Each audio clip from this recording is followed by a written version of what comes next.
Bonjour à tous, ici le Sonic Sensei, j'espère que vous allez bien. Nous allons faire un grand retour à Egghead. Après 4 mois, les Mugi seront de retour mais pas seuls. Plus de 100 navires de guerre, avec un énorme effectif, Kizaru et Saturne. Revenons en arrière et voyons dans quelle situation sont les Mugi actuellement. On peut noter que les Mugiwara sont dans la pire situation possible. York est une traître. Elle a ordonné aux Séraphins de se débarrasser de tous les obstacles. Les Mugi sont séparés en petits groupes. Jinbei est avec Stussy, et Snake a détruit Pythagore, a pétrifié Usopp et Lilith, et la moitié de Franky est pétrifiée. Chacun s'est pris une balle en pleine tête. Ils sont tous dans un bâtiment différent. Sanji s'occupe de S-Shark, Zoro et Kaku course S-Hawk, et Luffy Lucci s'occupe de S-Bear. Le vrai Vegapunk, donc Stella, est bloqué avec York. Un bateau de Barbe Noire est tout près de l'île. Son navire de guerre arrive. Kizaru est présent, Saturne, un membre du Gorosei, est présent, d'autres amiraux peuvent venir, et les Séraphins sont contre les Mugi. Au niveau des Mugi, on a de grandes puissances individuelles, mais pas de grandes puissances collectives.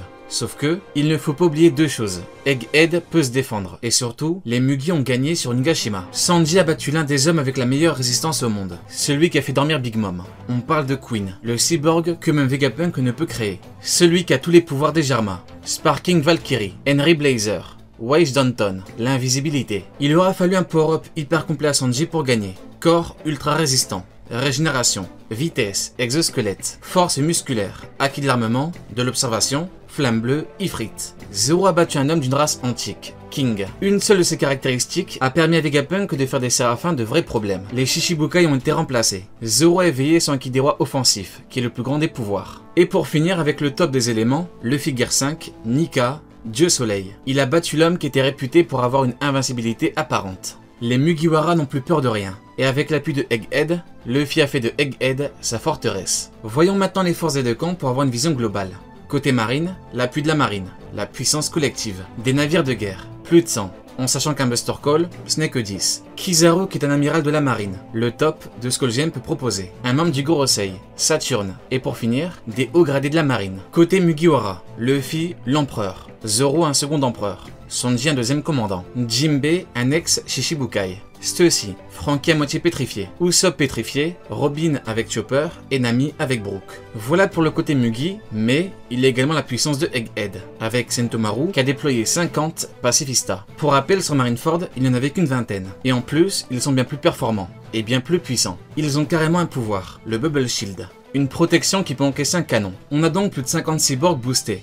Il y a également Sentomaru qui dit « Je suppose que maintenant je suis un rebelle ». On imagine que c'est pareil pour Kaku et Lucci qui combattent avec Luffy. Donc, dans la bataille, Lucci et Kaku peuvent combattre avec eux. Il y a également les Sea Beasts, qu'il ne faut pas négliger. Lucci a dit qu'il fallait abandonner le navire, parce qu'au moindre signe d'agressivité, ces machines dévoreront le navire. On se rappelle du requin qui est immensément plus grand que le Sunny. Il faut comprendre que le Sunny mesure 56 mètres. Barbe Blanche fait 6 mètres 66. Aerojin le géant, 22 mètres. Il faudrait donc 3 Aerojin pour la tête du Sunny. Et là, rien qu'une dent du requin, c'est le Sunny. Il devrait donc mesurer au moins 400 mètres, ce qui est colossal. Et ce n'est qu'un requin qui possède des missiles. On se rappelle, les Mugiwara allaient mourir sans Jinbei et Lilith, avec son robot gravitationnel. Donc, à moins qu'on ait là une pure exception, et que le requin est juste le boss, on comprend pourquoi est-ce que la marine s'est autant préparée. Il ne faut pas oublier que les navires et Kizaru ne viennent pas parce que Luffy est venu. Ils sont venus uniquement pour attaquer Egghead. Egghead est donc une véritable menace qui mobilise tout ça, dont un amiral. Comme le dit le narrateur, Vegapunk était reconnu coupable de trahison.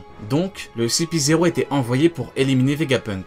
Cependant, anticipant une riposte de Vegapunk, un membre du Gorosei est venu en personne avec Kizaru. Des renforts ont été demandés parmi toutes les bases de la marine. Le déploiement des forces indiquait qu'il se préparait à une guerre. Mais un problème est venu. Luffy et son équipage, avec une alliance avec Vegapunk. Mais comme le dit Barbe Noire au chapitre 1088, es-tu prêt à déclencher une guerre totale? Le problème, c'est qu'on a un gros point de désaccord. Le GM veut Vegapunk, impérativement. Et Luffy a promis d'aider Vegapunk. Et on connaît l'importance des promesses. Comme Barbe Noire le dit, une guerre totale va avoir lieu sur Egghead. Donc, voyons voir ce qu'il pourrait réellement se passer. On a vu la puissance des deux côtés. Maintenant, voyons quelle force pourrait s'ajouter. Pour la marine, appui de navire et de marine incalculable. Un ou deux amiraux pourraient s'ajouter à la bataille. Hors flashback, Fujitora est absent depuis le chapitre 957. Kizaru, Akainu et Rokugyo sont apparus depuis la fin de Wano. Fujitora est quant à lui aux abonnés absents. Aramaki a capturé Weeble. Aura-t-il le temps de venir?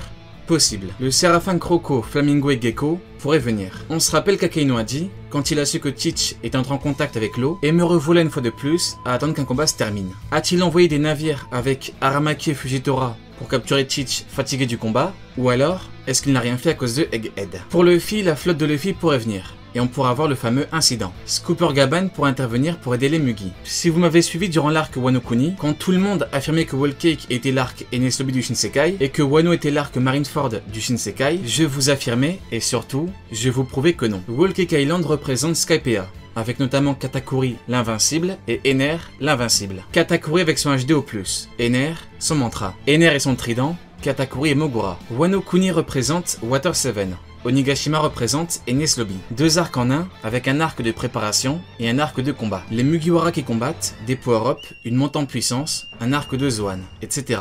Et bien après l'arc Enies Lobby, on a l'arc Thriller Bark. Sauf qu'on a un problème, Luffy est devenu bien trop fort. Un arc avec antagoniste comme Moria, c'est compliqué pour Luffy. Il a battu l'homme qui avait la réputation d'être imbattable. C'est pour cela que l'auteur a créé un arc monde, c'est-à-dire qu'on a un tome entier sur les Mugiwara. Car l'auteur a certes un schéma de parallélisme, mais il ne va jamais faire tous ses arcs en fonction de ce qu'il y a eu avant. C'est-à-dire que les arcs Buggy, Kuro et Krieg n'ont pas leur place dans le Shinsekai. Pareil pour Little Garden, Whiskey Peak, Foxy, etc. Nous avons les arcs qui ont apporté énormément Mugiwara, comme Alabasta, Skypiea ou Enies Lobby. Donc on en revient à ma démonstration. Si on suit mon schéma, Egghead représente Sabondi, avec Kizaru, Sentomaru, les pacifistas et Kuma qui peut débarquer. Et qui a aidé les Mugi dans l'arc? Rayleigh. Qui pourrait venir sur Egghead? Scooper Gaban. Le seul problème serait de l'intégrer dans le temps. L'incident de Egghead devrait ne durer qu'une journée, car il est écrit la conclusion de l'incident, c'est-à-dire que l'incident se termine et le monde est choqué. Donc en termes de temps, au niveau intervention, c'est compliqué. Pour la flotte, compliqué. Pour que Kizaru vienne, il aura fallu du temps. Donc, pour les autres amiraux, c'est compliqué. Pour tout le reste, pareil. Mais on peut également se poser une question. Est-ce que Luffy va éradiquer la marine en une journée? Ou alors, est-ce que la marine va l'éradiquer? Ce qui est sûr, c'est que la conclusion, c'est après un jour. Un peu comme Garp sur la ruche. Sans oublier le navire de Barbe Noire, qui est pas loin de Egghead, bien avant l'arrivée de la marine. Wolf, Shot, Pizarro, Kuzan et Shiryu sont sur la ruche. Barbe Noire, Burgess, Doku et Augure sont sur l'île du Winner. Il ne reste donc que Lafitte et Devon. York a dit que le GM compte également l'effacer, et qu'elle avait un plan de secours. Est-ce que le bateau est là pour la récupérer? Ou alors, est-ce que Teach a un autre objectif? Ce qui est intéressant, c'est que Lafitte hypnotise et que Devon se change en qui elle veut. Avec un tel duo, tout peut se passer. Devon peut changer en Luffy, tuer Saturne et créer un conflit entre le GM et Luffy. Un conflit sans précédent. Si Kizaru est vaincu par les Mugi, il peut voler son fruit. Lafitte pourrait hypnotiser Saturne pour que les Séraphins servent Teach. Les choix scénaristiques sont donc nombreux. L'auteur a préparé le terrain, il sait parfaitement où est-ce qu'il veut aller. La marine est venue avec un plan, et on sait que dans l'œuvre, un plan peut tout changer. Un plan peut complètement renverser une situation. Les Mugiwara étaient encerclés de toutes parts. Les canons visaient le Meri, et c'était censé être la fin. Pourtant, un seul levier a permis aux Mugi de s'enfuir. Car comme le dit Sanji, face à un tel ennemi, l'audace ne suffit pas. Comme le dit Kizaru, l'équipage au chapeau de paille s'allie à Vegapunk. La fuite sera donc facile pour lui. Ce que Kizaru dit, c'est que Vegapunk est sous la protection d'Ayonko. Il est donc intouchable. Mais il poursuit avec, cependant, ils vont découvrir que les événements ne se dérouleront pas comme ils pourraient s'y attendre. On procède comme prévu. Envoyez autant de navires de guerre que possible, direction Egghead. Kizaru, Saturne et la marine ont un plan. Egghead peut se défendre. Il y a 50 Pacifista Mark III. Un équipage Yonko, le CP0, les Séraphins, un bateau de Barbe Noire. Une bataille sans précédent aura lieu. Et dans le journal du lendemain, le héros légendaire, Garp, sera déclaré disparu sur la ruche, après le sauvetage réussi du jeune héros, le capitaine Koby. Cependant, une autre histoire allait également attirer l'attention du monde entier, l'incident d'Egghead, où l'empereur Luffy au chapeau de paille aurait fait de l'île du futur sa forteresse. Dans les SBS du tome 64, Eiichiro-Oda parlait de la justice. Celle d'Akainu est extrême, celle d'Aokiji est molle, et quant à Kizaru, il garde ses distances avec les deux autres. Il a une position dite centrale. Akainu et Aokiji sont deux extrêmes. Kizaru est au milieu. Cependant, Kizaru est amiral de la marine. Il sert les dragons célestes. Quand ils sont attaqués, c'est lui qu'on envoie. Et il manifeste un profond respect envers Saturne. Kizaru est donc typiquement un homme qui représente la marine qui les sert. Le traitement des trois amiraux a été et sera toujours très différent, car ils sont à l'image de leur justice respective. Hors HDO, l'auteur a comblé le gros manque de Kuzan. Les techniques au corps à corps s'enfouissent. C'était l'un de ses problèmes et l'auteur lui a donné ça, ce qui explique enfin le combat contre Akainu. Utilisation des fruits et combat au corps à corps. Les deux n'ont pas combattu qu'avec leurs fruits. Akainu avait l'avantage du fruit car il brûle du métal sans le toucher et qu'un iceberg n'est pas un problème pour lui. Mais ça interroge sur le haki des rois des amiraux car pour l'instant, aucun des trois ne l'a. Et comme Kuzan n'a pas le haki des rois et qu'il aura fallu 10 jours à Akainu pour le battre, comment pourrait-on justifier un haki des rois pour Akainu? Tu as un fruit supérieur, tu aurais le haki des rois offensif, mais tu mets 10 jours à battre Aokiji. C'est extrêmement compliqué. De plus, il avait 53 ans.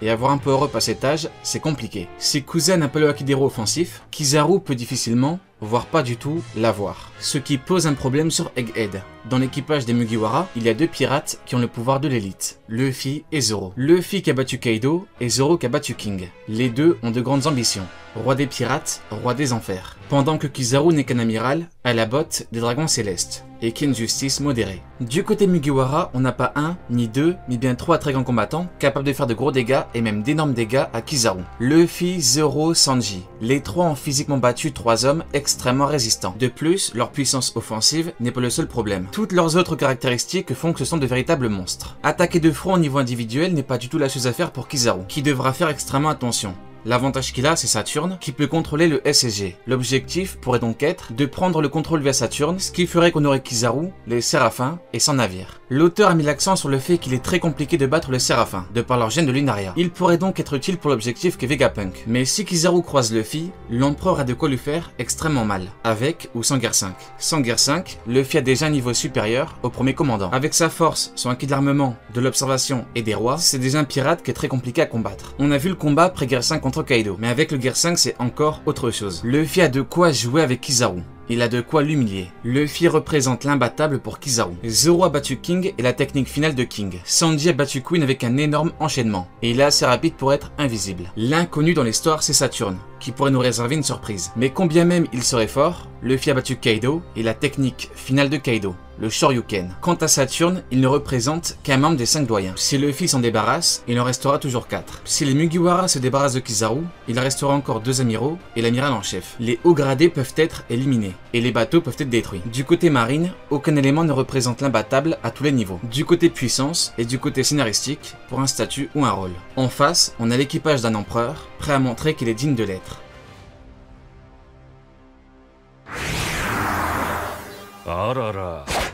L'élément le plus important du côté marine qui débarque en termes de puissance confirmée, c'est Kizaru. Tout ce qu'il y a à Saturne n'est que théorique, alors que pour Kizaru, le manga nous donne son niveau, sa puissance, ses limites. Kizaru est un amiral. Et on peut noter que l'auteur a enfin développé un amiral, qui est devenu commandant. Aokiji. À travers Aokiji, l'auteur nous raconte pas mal de choses qui pourraient nous éclairer sur Kizaru. Quand Garp se fait gronder sur sa manière d'enseigner, ça fait écho à l'histoire qu'il y a entre Aokiji et Robin. L'histoire est le trésor de l'humanité. Elle est sa ligne directrice pour avancer vers l'avenir. Connaître les erreurs du passé, ça permet de ne pas refaire ses erreurs. Et chaque acte a ses conséquences. Si les événements du passé ne sont pas transmis à la génération suivante, alors ils sont oubliés et disparaissent à jamais. Ohara ne voulait pas dévoiler les secrets de l'histoire. L'île ne voulait seulement pas laisser s'éteindre les voies du passé. Quand Ohara fut détruite, Olvia dira que même si Ohara disparaissait, ils ne renonceront pas à l'avenir qu'ils bâtiront. C'est comme pour les marines qui étaient avec Garp, qui était l'avenir. Robin est, d'après Zoro, l'avenir d'Ohara. Un jour viendra où tu devras raconter ce qu'il s'est passé. Comment Ohara s'est battu contre le reste du monde. Aokiji le dit aussi,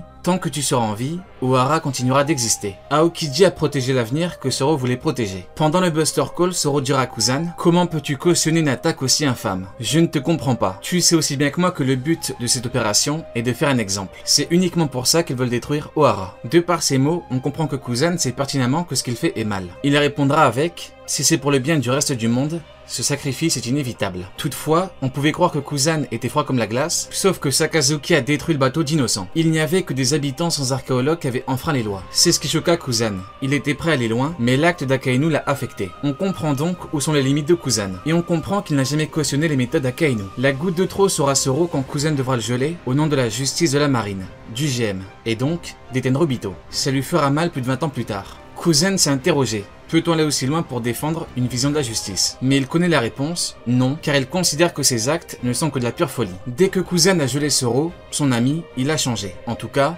une partie de lui a changé. Il savait que ce qu'il faisait était mauvais. Zoro était considéré comme un traître qui a trahi le camp de Kuzan, donc il l'a gelé. Sauf qu'en même temps, Akainu tue des innocents. Il dira à Robin que la justice, lorsqu'elle est poussée à l'extrême, conduit parfois les gens à de la folie. Il laisse alors Robin fuir, ce qui fait de Kuzan un complice direct de Zoro. Avant de dire, je suis curieux de savoir ce que deviendra la graine que Zoro a protégée. Il n'ajoutera qu'il n'est pas son allié et qu'au premier faux pas, il sera le premier à l'arrêter. Là où son écriture est profonde, c'est quand on découvre plus tard qu'il a gelé le gouvernail du Spandim, le bloquant ainsi dans la poursuite de Robin. Et quand des marines parlent d'elle, on voit à sa tête qu'il est inquiet, observant ainsi Robin dans l'ombre.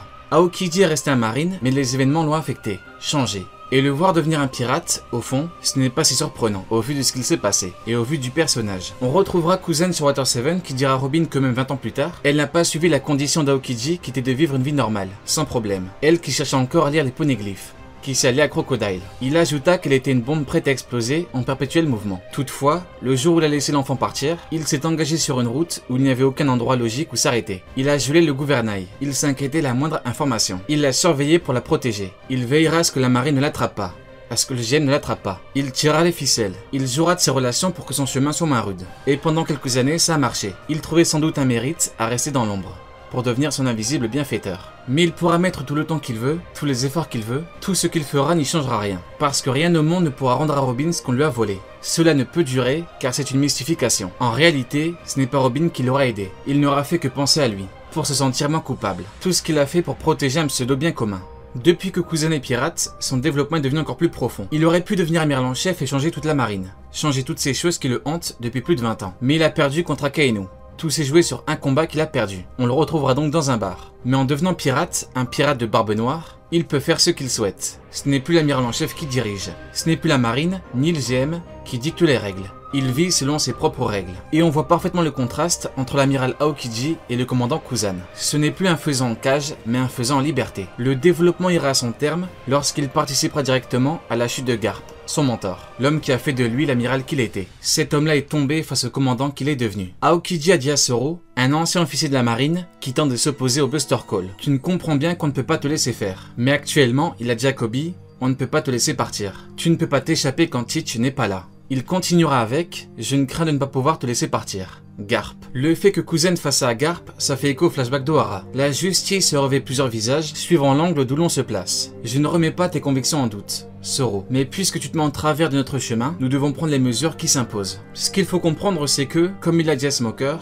je suis moi. Smoker. Aokiji a gelé Zoro car il devait prendre les mesures qui s'imposaient. Pour Garp, c'est exactement la même chose. Il a fait ça à Garp car il devait prendre les mesures qui s'imposaient. Il a certes dit ça à Smoker, mais il ne faut pas occulter qu'il a également dit « On peut accomplir certaines choses sans être marine. Il y a des choses dont on prend conscience, justement car on n'est pas marine. » Ce que Kuzen dit fait penser à Barbe Noire, quand il lui dit que sa vision des pirates est erronée. Les pirates ne sont pas les meilleurs amis du monde. La seule chose dont les pirates ont besoin, c'est d'avoir des intérêts qui s'alignent. Barbe Noire lui a dit « Tu es libre. » Kuzan. Aokiji garde sa philosophie, mais il l'applique sur différentes personnes, car la justice se revêt plusieurs visages suivant l'angle d'où l'on se place. Aokiji a dit que pour le bien du reste du monde, si un sacrifice est inévitable, alors il le fait. Il a sacrifié Garp comme il l'avait fait avec Zoro. Aokiji est prêt à sacrifier des vies qui lui sont chères pour son camp. Il n'a pas changé de mentalité, de psychologie ou de philosophie. Il a juste changé de camp. Il n'est plus avec les dragons célestes, mais avec Barbe Noire. Comme l'avait dit Doflamingo, le regard d'un simple vagabond et celui d'un homme qui a pris une grave décision